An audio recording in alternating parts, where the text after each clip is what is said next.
மதுரை மாவட்டம் உசிலம்பட்டி கீழ்ப்புதூரில் மின்வாரிய தற்காலிக ஊழியர் உயிரிழந்த நிலையில் உரிய நிவாரணம் வழங்க வேண்டும் என சக ஊழியர்கள் மற்றும் உறவினர்கள் போராட்டத்தில் ஈடுபட்டுள்ளனர்.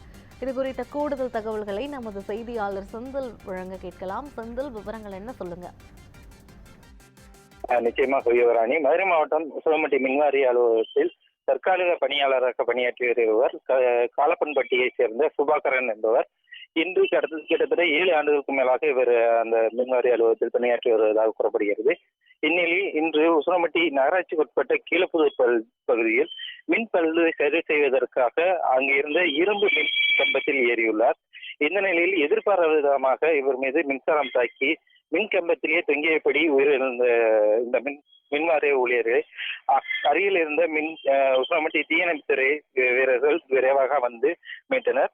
இந்த நிலையில் தகவல் இருந்து வந்த உசிலம்பட்டி நகர் காவல் நிலைய போலீசார் மின்வாரிய ஊழியரின் உடலை மீட்டு உசிலம்பட்டி அரசு மருத்துவமனைக்கு உடல் கூறாய்வுக்காக அனுப்பி வைத்து தொடர் விசாரணை நடத்தி வருகின்றனர்.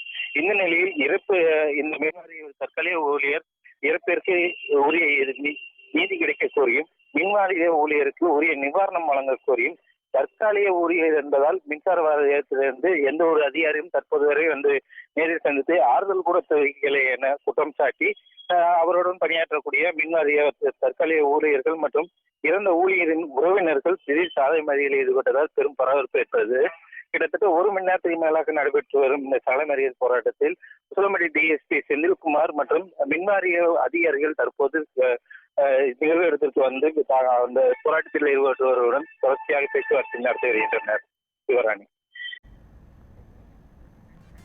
விவரங்களுக்கு நன்றி செந்தில்.